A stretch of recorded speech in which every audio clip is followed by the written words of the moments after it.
Good evening, seniors. Welcome to our fifth and second to last online lecture in our flipped classroom unit.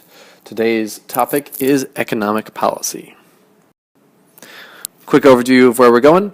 We're going to first define economy. We've talked about it before, but I want to go a little bit more in depth. I also want to go more in depth about how we measure the economy, and then down to the actual business of the day, managing the American economy. What role does the government play in that? And different options the government has in managing the economy. So, defining the term economy. Let's start there. So, economy can be defined as, and this is literally a dictionary definition, the wealth and resources of a country. I would like to add to that definition the wealth and resources of a country and the trading of goods, services, and currency in that country or region. Right? So it's all the wealth and resources and the trade of things within the region. Scarcity is a very important idea in understanding how an economy works.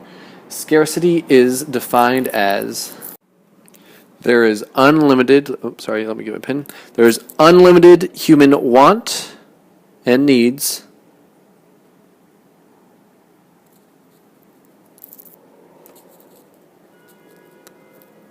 but limited resources to fulfill those wants and needs.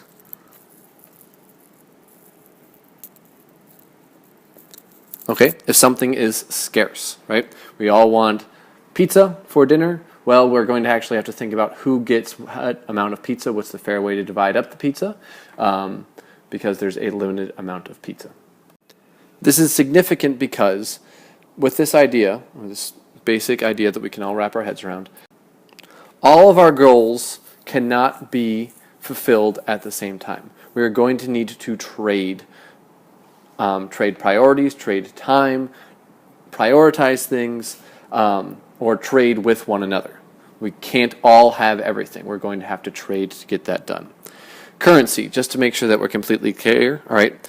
Currency is how we represent the exchange of goods and services. So it's a representation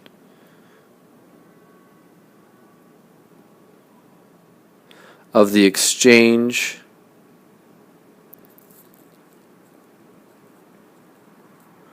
of goods and services.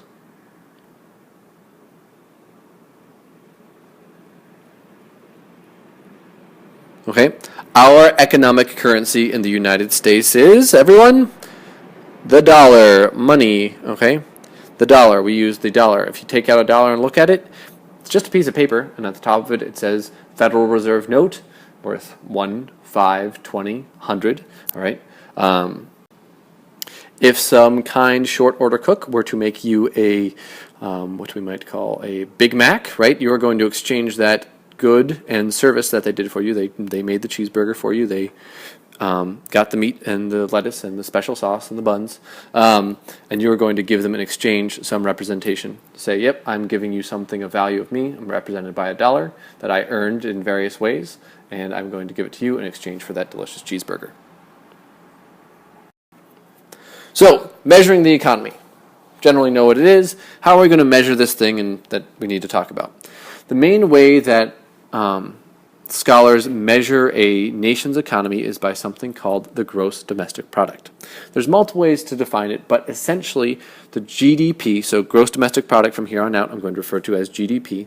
GDP is all the goods and services created or given in a country within a certain span of time, usually a year. I'll repeat that so you don't have to rewind. Gross domestic product, GDP, is all the goods and services, the value of all goods and services created or given in an area at a specific span of time, usually a year.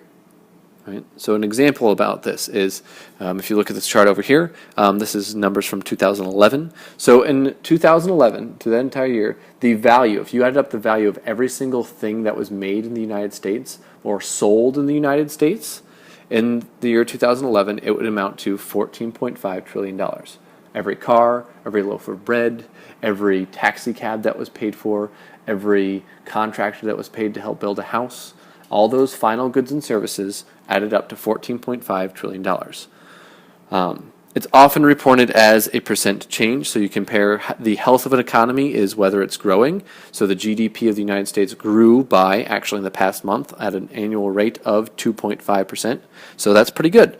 The U.S. economy is growing currently, it took a while to get back here, at 2.5%. So at the end of the year, if all stays the same, this number over here is going to be 2.5% larger. So, significance of GDP and how we measure it. It is the simplest way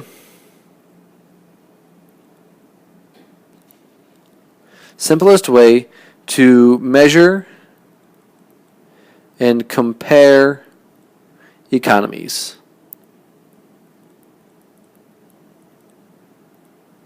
So, simplest way to measure and compare economies. I recognize that's a little sloppy.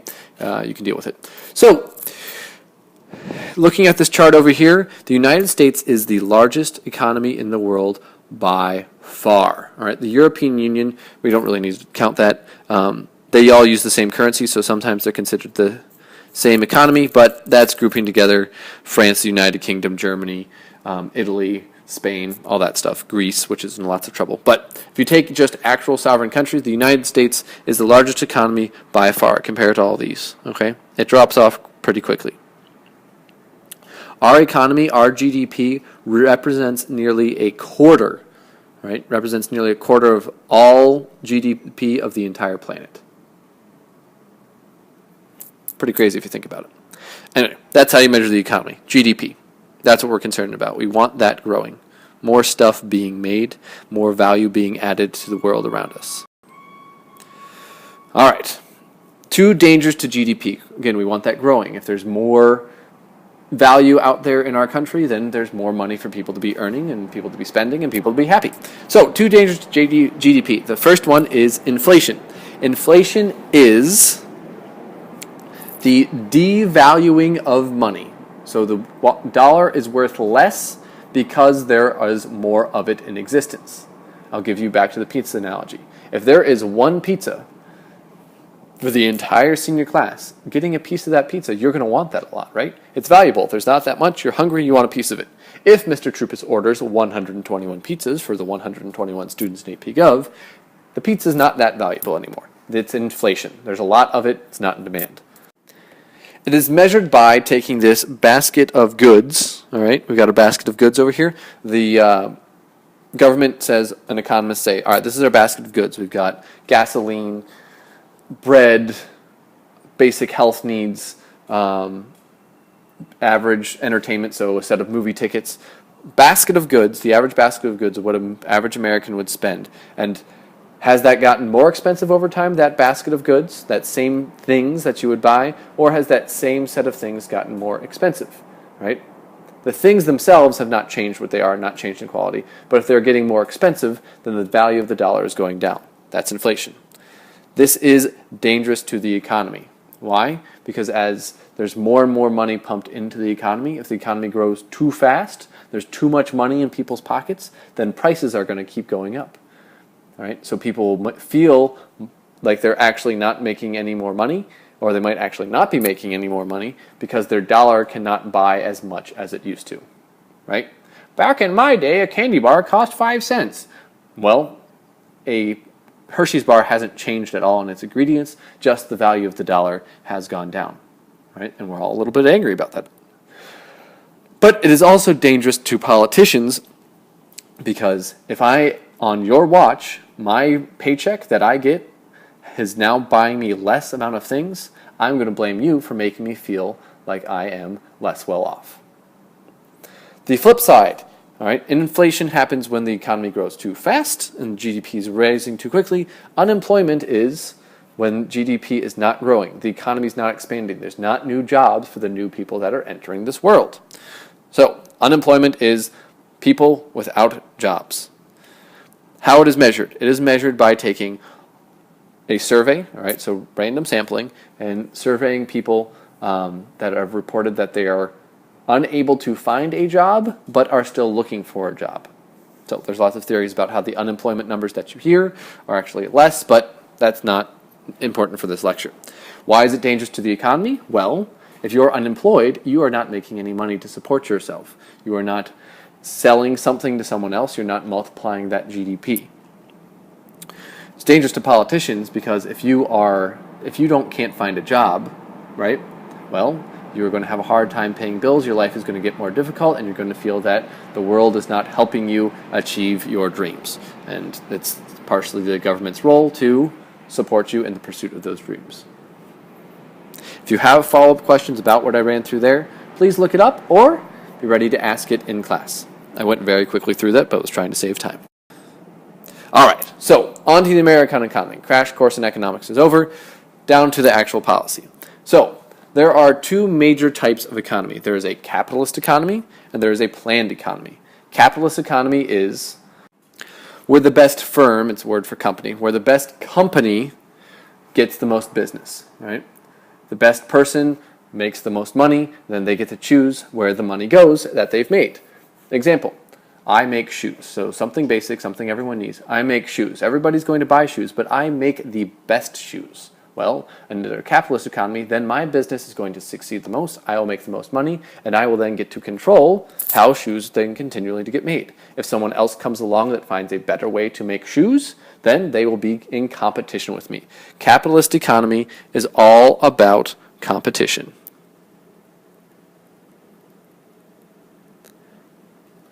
Capitalist economy is all about competition.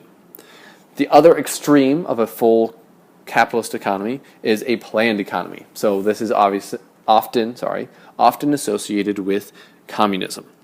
I will use red. All right, so here we go. Planned economy.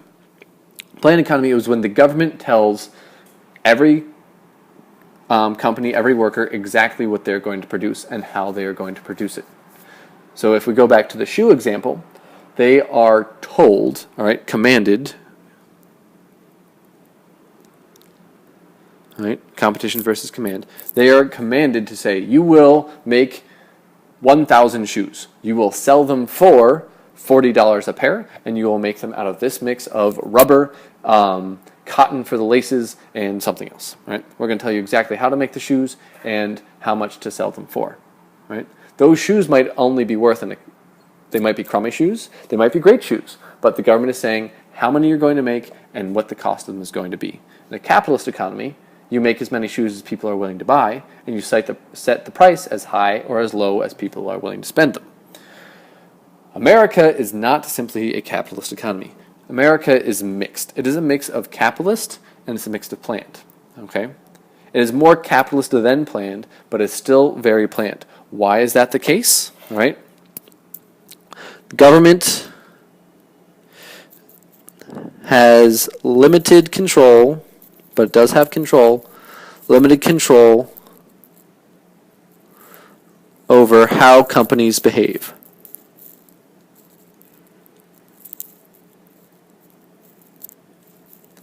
Right? I can make a car for super cheap. All right? It might not be very safe.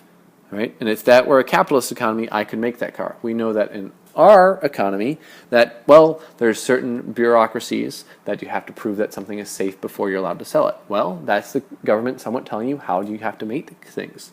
The government also supports farmers and often helps farmers figure out exactly how much of a corn to plant, for example, so that they can stay in business. So the government does sometimes play puppeteer to certain parts of the economy. Most of it is left up to the way things are, but it does intervene sometimes. Government has limited control over how companies behave. Some of the main ways that the government referees the economy, right? So telling the players how they're going to play the game, right? Setting some general rules. It's not just do whatever you want. There's a little bit of refereeing going on. There's the National Labor Relations Board, so that's the government stepping in and making sure that companies treat their employees fairly. Right? If they weren't there and it were fully capitalist, they could say, I'm going to pay you $2 a day. Okay? I don't think it's worth that much. If you want the job so bad, you can take it. Otherwise, I'm going to find somebody else that's willing to pay it. So the government steps in. The National Relations Review Board, that works on the companies, making sure they have a good relationship with their employees. Next one is the Federal Deposit Insurance Corporation. corporation, which most of you have researched before. That's member FDIC that you hear at the end of every or good bank commercial. And that is saying, all right, banks, you have to keep at least this amount of money in your vaults, and we will also keep a certain amount of money in our vaults as the government to make sure that if you screw up, the people can at least recover some of their savings. All right, so that's FDIC is the government getting involved in banks. Securities and Exchange Commission, so the stock market, right? It goes up and down depending on people's wants and desires and how we view the value of a company. Oh, I'll pay $100 for a chunk of Apple computer company. Well, that goes up and down. Security Exchange Commission makes sure that that trading of stock happens in a fair manner. And the last one, which we'll spend more time talking about in a later slide, is the Federal Reserve System. It's often shortly called the Fed. All right, the chairman of the Fed, so the most important person, is this lovely guy over here. All right, Ben Bernanke is the chairman of the Fed. He was a longtime economics professor at Princeton University. So very smart guy, and he plays a very important role, which we'll talk about in just a second, but let's give him some glasses. Ben Bernanke. So he's in charge of the Fed. He serves a 14-year term, so he will outserve any president, and has a very important role in controlling the economy. One guy. All right, so how does the government actually control the economy? This is the most important part of the lecture. There's two ways. There's monetary policy and fiscal policy. We've talked about fiscal policy before. There'll be a quick review slide. Monetary policy is something different. Monetary policy, root word everyone there, and the word monetary is money. So monetary policy, controlling the value of the dollar. That's going to be our definition. All right. Monetary policy is the government managing, let's use that, it doesn't completely control, but managing the value of the dollar.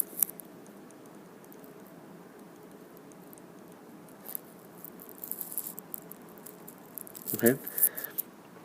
So this is how the step works. Sorry that these appeared as little boxes, but I'll go through the steps real quickly. So the Fed loosely controls banks. It tells them how much money, their actual cash they're going to get, and recommends certain rates at which they can lend out the money that they have in their vaults. Right? When you put money in a bank, it doesn't stay in a vault. It then gets lended out to some other person. That's how a bank gets money. Anyway, the Fed loosely controls banks. Right? Depending on how the Fed behaves and what it tells banks can do, all right, this is caused. Banks are more or less willing to lend money.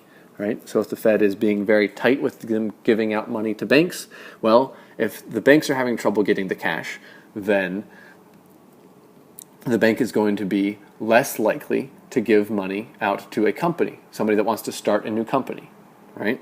Or if the Fed is being loose with money because they're trying to encourage the economy to grow, it's very easy to get a loan from the Fed. The bank is then going to turn around and make it much easier to get money or a loan from the bank. So I want to buy a house, all right? Well, the Fed is trying to spur the economy. It's going to be easier for me to buy that house, all right? So banks are more or less willing to spend money, which leads us to the final step. Companies grow or come into existence, and people, spend money. So this will indirectly change employment, unemployment, and inflation. If companies are growing because they're able to get loans for expansion, well, guess what? They can hire more people, and unemployment goes down. But if the economy is growing too quickly and inflation is happening, the Fed will make it difficult for banks to get money and difficult for them to lend it out, so that company is not going to create new jobs. So there's not more people spending lots of money, and it's not going to allow people to buy big purchases like cars and houses. So that extra $100,000 that you would spend to buy a house, most of that comes from a loan, is not going into the pockets of the people that built the home or sold the home. So less money is flowing through the economy if it's hard to get a loan. Most important thing, monetary policy is the Fed controlling the value of the dollar. Fiscal policy, which we've talked about before, is the taxing, spending, and borrowing by the government. These are budget decisions. Fiscal policy can be alternatively defined as the government's budget decisions.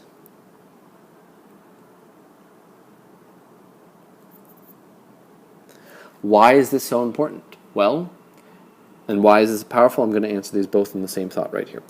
We know that the government spent how many trillions of dollars last year? $3 trillion. Thousand, million, billion, trillion. The government spent $3 trillion last year. That's employing a lot of people. That's buying a lot of things. And if the government is choosing how it's going to spend money or how it's not going to spend money, that will give people jobs. It'll put money in people's wallets or not. It'll make the economy grow or not. So if the government decides to drastically cut defense spending and say, hey, we no longer need fancy submarines, well, guess what? My girlfriend no longer has a job designing fancy submarines. That's one more person she's not going to be spending a lot of money if she doesn't have a job, right? And it's all because the government decided to spend less on one thing, right? So I'm not going to talk through this entirely, but I do want you to spend some time, put this in your notes to make sure you understand it. So taxations, we may have actually done this activity before, but do it again. If the government chooses to reduce taxing and reduce spending, is there going to be a deficit, surplus, or is the budget going to break even? All right, just thinking about how the money goes up and down. And then I want you to think in that final column, scope of government and benefits. If taxing and spending go down, what happens to the scope of government? Does it go up or down? And what are the benefits to the people? And also think about, is it going to slow down or heat up the economy? So pause. I recommend you fill this out on your own time. So, views on manipulating the economy. We're getting to the final point here. First, I want to note, not everyone thinks you should act in manipulating the economy. There's some people out there that think America should be more capitalist than it is. The government should stay out of business. Companies are going to fail. They're going to fail. If people are not making money, then they're not making money. They got to figure out a way to make money. So not everyone thinks the government should act in controlling the economy. But if you do, there are two main sides to it. There's first the Keynesian point of view, which is also known as deficit spending. John Maynard Keynes, a very nice British man. Keynesian economics. So this view is when the economy is in a recession, so when the economy is not growing or the economy is shrinking, the government should spend money. Spend money even if it doesn't have it. So when the economy is in a recession, the government should spend money. So this is fiscal policy here, right? The government should spend lots of money. Why does this work? Well, if the economy is in a recession, so companies are firing people because they're not making as money. Now there's more people unemployed and they aren't able to do other things, and so the economy is shrinking. Well, if the government spends a whole bunch of money, then those are either spending the money on companies. So say, hey, we're going to buy 5 more fancy submarines. Well, now all my girlfriend's friends from engineering school can now also get jobs. There's more people with jobs. Or the government can actually directly hire people like it did during the Great Depression, during the New Deal. Why does it work? In short, because the government is pumping money into the economy, right? The government is buying up the people that are not having jobs right now. Okay, historical example, essentially FDR during the New Deal and the Great Depression. What pulled us out partially of the Great Depression was the fact that the government was spending tons and tons of money that it didn't have. The opposite opinion, supply side, or the trickle-down theory, right? When the economy is in recession, when it is shrinking, the government should do what? Cut taxes. Cut taxes. Now, why does this work? Well, taxes are paid most heavily, we know in this country, are most heavily paid by corporations and the wealthiest among us. So if you cut taxes, people have more money that stays in their wallet. Why does it work? The wealthy have more money in their wallet and therefore are then going to go ahead and spend it. So in Keynesian, the government was going ahead and spending money to get people jobs. In supply side, you're saying, all right, we're going to let people keep more money in their pocket. The government will stop doing certain things. It will cut taxes. But more people have money in their wallet and will be spending more money. And that will try to heat the economy back up, get people to have money to spend. Historical examples, George W. Bush, after 9/11, there was a little bit of recession. And so to help people come back out of that, he cut taxes. He cut mostly taxes on the wealthy. Those are the Bush-era tax cuts. So the wealthy had lots of more money than they expected or they had initially planned, and they went out and bought more things, and the economy recovered. I want you to, again, pause and think about which one of these is considered the liberal point of view, what a liberal or the Democratic Party more likely to support, and which one is conservative. Which one is conservative? So think about that and be able to explain why. Here we are at the end, resolution for debate. So this is a hypothetical situation, but it is drawn from a series of real events. A large manufacturing company, a very large manufacturing company, that provides thousands of goods to the economy, as well as important goods, has gone bankrupt in a recent recession. Think of that as a airline company, maybe a car company, maybe a computer company, whatever. A very large company that makes things people need, but also employs a lot of people in their jobs. They're about to go bankrupt, or has gone bankrupt. In order to support the large health of the American economy, the larger health of the American economy, the federal government will give that company a $400 million loan to help it stay in business. The government is going to spend money that it will likely have to borrow to help keep the economy afloat. So there's a recession, a large company is about to go under, making the recession worse, and the government is deciding that is going to spend money to help manage the economy. That is our resolution, and good luck coming up with your pros and cons.